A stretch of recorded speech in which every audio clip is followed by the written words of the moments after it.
kulanti wacan oo wanaagsan daawada kusoo dhawow qaybta koowaad ee barnaamijka falanqaynta siyaasadda iyo arrimaha sirdoonka ee barta youtube-ka ee Marcadda Show.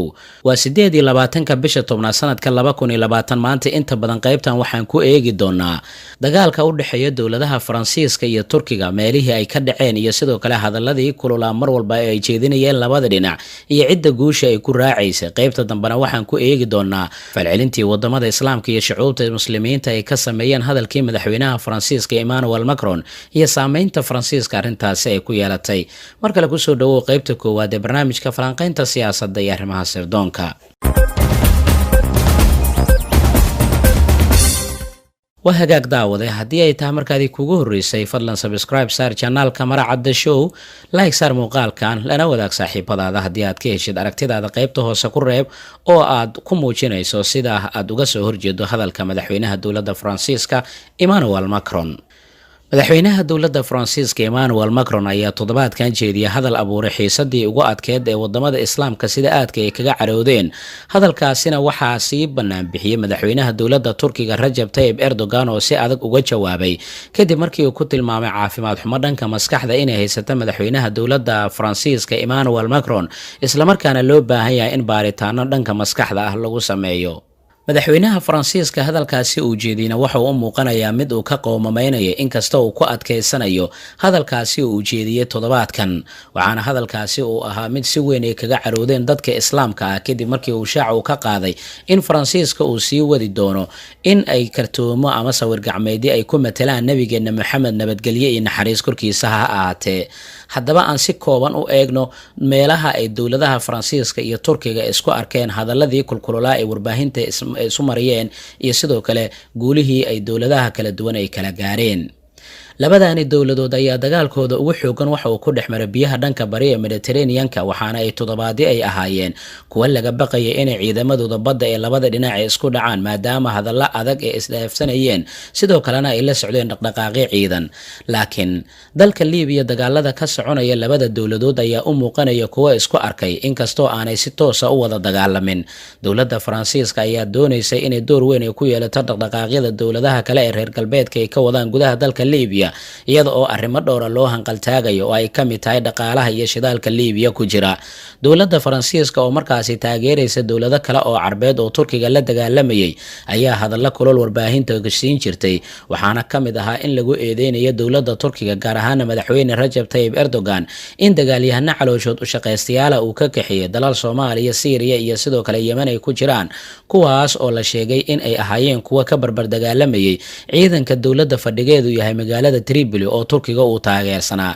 hadalkaasina in la jeediyay waxay ka dambeysay kadib markii heshiiskii uu dhex maray November 2019 dowladaha Liibiya iyo sidoo kale Turkiga kaas oo dhanka badda ku saleysnaa, waxaana uu ka careysiiyay dowlado dhowr ah.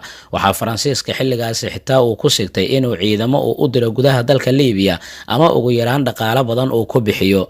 inkastoo dowladda Turkiga ay ku adkeysanaysa mar walba dadaalkeedii ay ka waday gudaha dalka Liibiya, haddana guulo la taaban kara ayuu Turkiga uu ka gaaray maadaama dhinacii uu taageersanaa ay inta badan ay la wareegeen magaalooyin waaweyn oo ciidanka Generaal Khalifa Haftar ay ku sugnaayeen.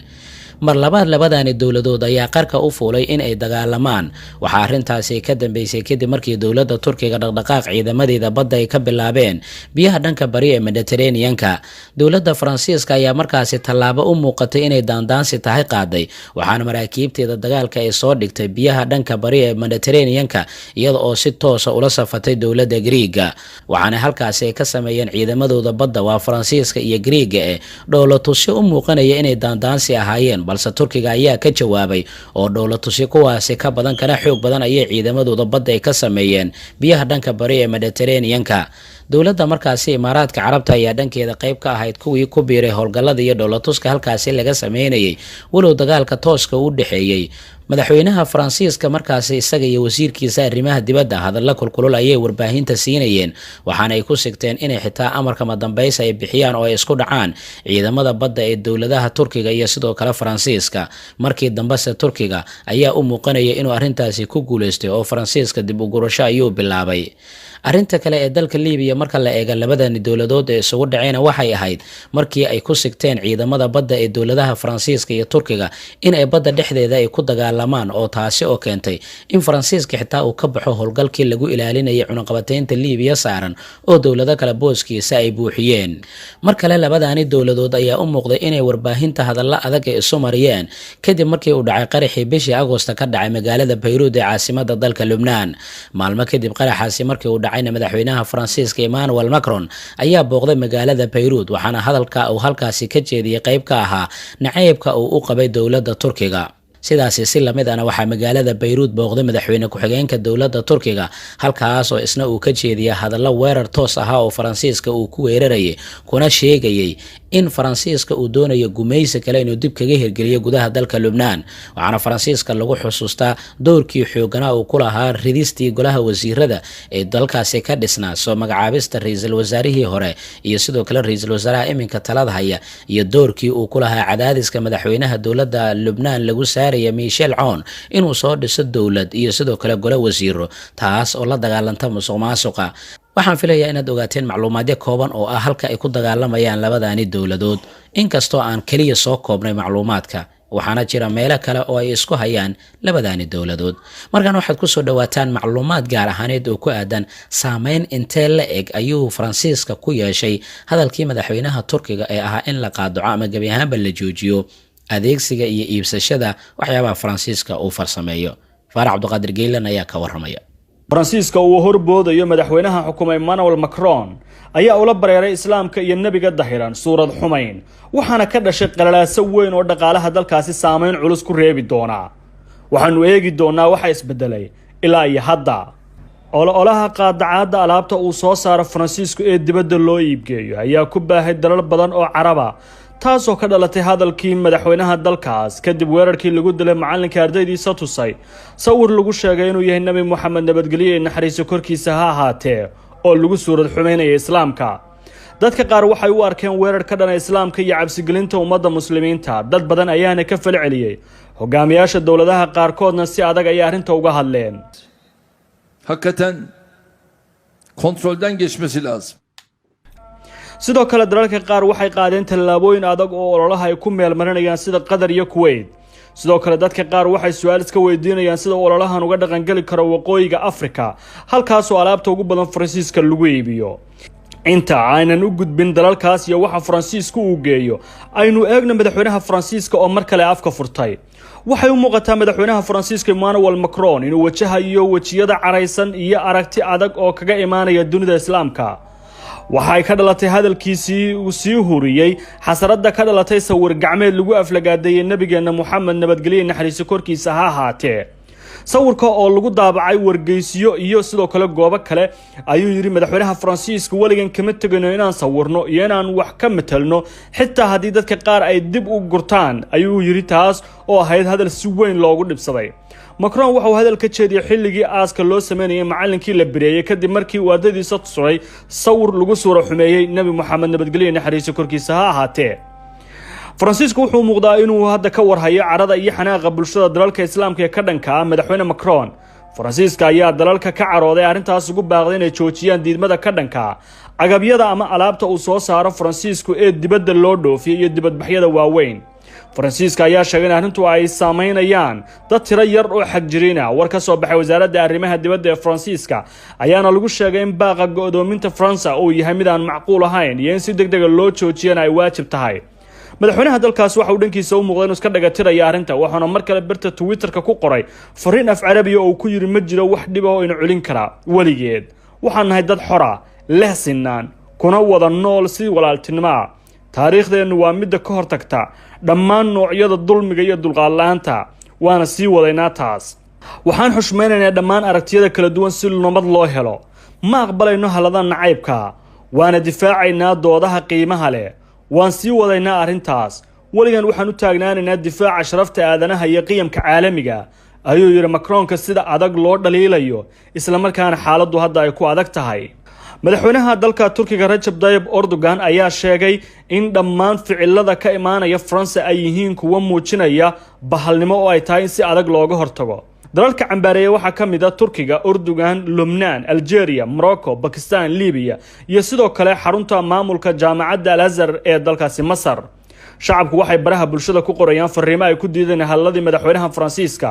sidoo kale dad caan ka ah baraha bulshada ee dalalka carabtu waxay bilaabeen olole halkudhag ay uga dhigeen diid alaabta Faransiiska kaasoo noqday astaanta ugu sarreysa ee Twitterka dalalkaas laga adeegsado. wuxuu ololaha ku faafay dalalka carabta ee lagu iibiyo alaabaha uu soo saaro dalka Faransiiska. sidoo kale kumanaan kale ayaa bedelay sawiradoodii u saarnaa Twitter waxayna ku qoreen Nabi Muhammad nabadgelyo naxariis korkiisa ahaatee waa sharfana waana nabiga Alle.